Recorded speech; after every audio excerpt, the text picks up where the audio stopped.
Thank you all for coming, and wanted to say why we're doing this and what is this exactly.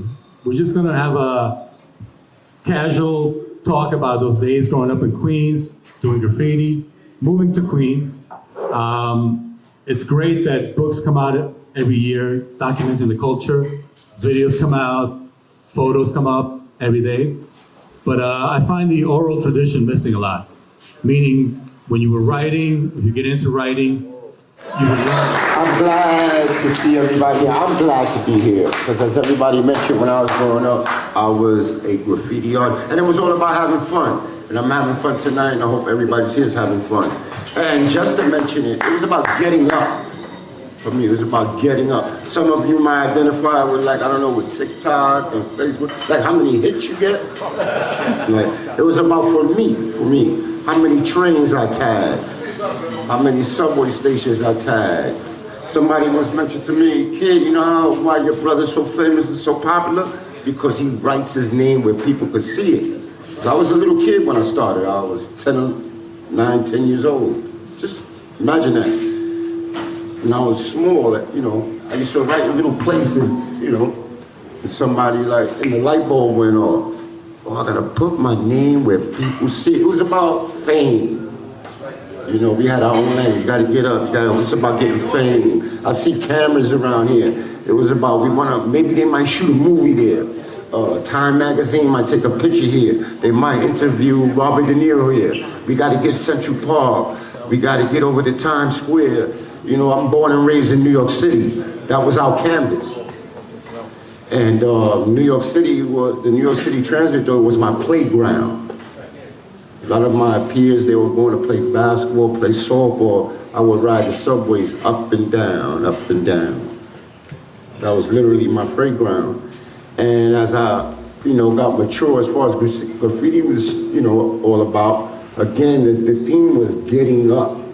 And like wanting to be known and just getting my tag out there, and I just became very popular amongst my peers. And I know there was a lot of language used that you probably don't even know what we're talking about. But New York City back then, it was a tough time. You know, I was growing up in the South Bronx, they want to call it Sobro now, like NoHo and Soho. You know, but abandoned buildings, you see people painting on, but those were our canvases. You know, you see, like, I'm looking around in this restaurant, like, you know, it wasn't about wild style, it wasn't about this and that, it was about getting up. And my name is Kid 56. I'm glad to see all you guys here tonight, and I'm glad to be here. Thank you for coming out. My name is Guillermo. Well, actually, my real name is Guillermo.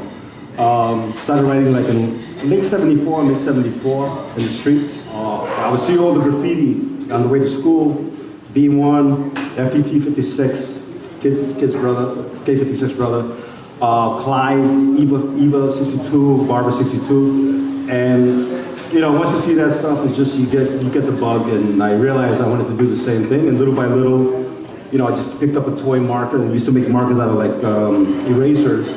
We used to put aluminum around the edges and tape it up, and these things were like really sloppy, and your hands were always dirty and stuff, and little by little, we started graduating to better tools and started hanging out in Noga on 88th Street and Columbus Avenue. That was my college for graffiti. And I met Cliff 159, some other cat named Scorpio. I don't know if anybody remembers Scorpio, but he was up, BT. And they took me in. Cliff took me into 3YB. And once you're in a crew like 3YB, you really gotta represent. So I realized I had to step the game up a little bit. And the first layer that I went to was right over here with Cliff. Dean, DYB was my partner. And we started the Bad Yard Boys, which was originally the Brandeis Yard Boys. And what happened was the crew got so big, they changed it to Bad Yard Boys. And the rest is, you know, BYB and 3YB, they're like sister crews. And the rest is kind of, I hate to use the word history, but kind of is in a way. And, you know, when the crews started coming about, but there were already some really big crews at that time.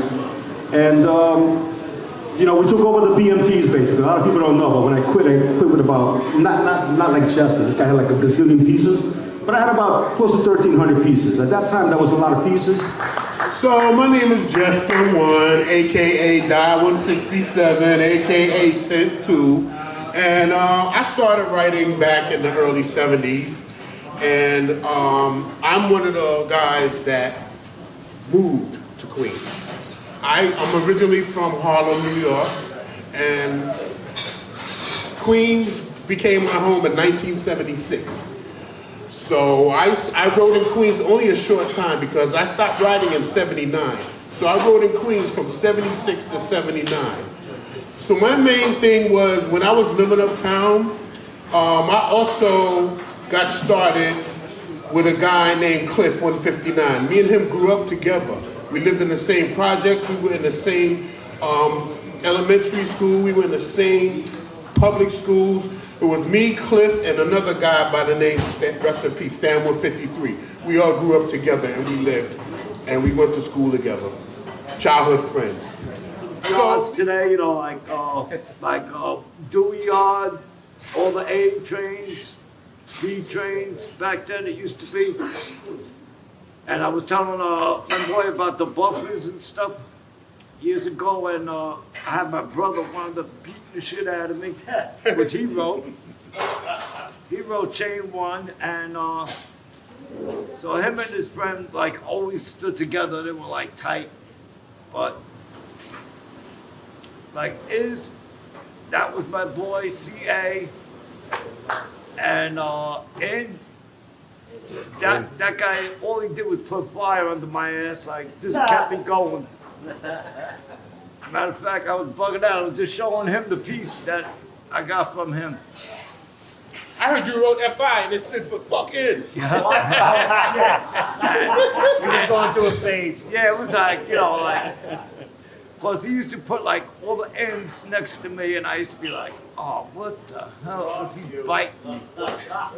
You know, like always leaving like little space, like, because he just wanted to put I-N. And I said, all right, I got a chick for your ass. Like half the people, like, you know, like going through tunnels. People got no idea. Like they just sent some guys to tunnels recently, and that didn't have a clue. You know, like I don't know why they would send a newcomer to a tunnel that they've never been in before, and send people from another country and go get killed, you know what I'm saying? Yeah. I mean, that's totally disrespect to me. I started writing also in the early 70s, but in the Bronx. And one of the hardest things when you start writing graffiti is to figure out on a name. So my original name, because I really wrote mostly on buses, was M3. And that was a chain link fence across the street from my building. On Ogden Avenue, if anybody knows the Bronx, they used to have a little, a luncheonette, with the spinning chairs. So I used to hang out there, and all the bus drivers would come down and go in to grab their coffee or a pack of cigarettes or a newspaper, and we would run out and write on the door. And as we were coming back in, they would be walking out to the bus and they would pat you on the head. There was never any, hey, so it seemed like you weren't doing anything wrong. You know what I mean? Then eventually we made it down to, our hangout was Yankee Stadium. That was my local station. So you could go upstairs for the 4, downstairs for the D. So you could get 2 different lines, And back then they still had coal miners, which were like the dark trains. We used to actually write on those with chalk. Because the spray paint, if you just try to tag your name, by the time the train pulled out, you couldn't even see it. So, kind of interesting. But I moved to Queens in '73, and I lived nowhere near the subway. I lived on the border of Nassau County. So I was basically, and in the McDonald's, we ended up getting into a fight with another group, and I threw the guy over the counter, and then I hit him with the French fries. And the girl behind the counter kept calling me an animal. She's like, oh, you're an animal, you're an animal. And that's basically how it started. The Public Animals was the crew, and it was me, Vade, Wise, It was all like pretty much original members from the crew. And in those days, it wasn't a crew to recruit people. It was more like the guys, you went to school with, and the guys that you rode home on the bus or the train with. And, we kept it a tight thing until like the late 70s when, we were retiring and we needed to bring some other people in. But it was a very... People being able to realize what your tag was and realizing, that tag is this dude and he's all over. It wasn't about going on the outsides and doing big masterpieces. As a matter of fact, my first couple of pieces were a cloud with a big ass tag on it. And I looked at it, I was like, yeah, that's some bad shit, man. You know? It was. We were like in 7th or 8th grade, we would go up there with our little girlfriends, and they were like, oh yeah, your shit is the nicest, man. I was like, all right, it ain't nothing but a couple of stars, you know what I mean? But that's the way it went. Eventually, you know, you then progress. You started looking at some of the stuff that the people were doing in Manhattan and the Bronx and Brooklyn.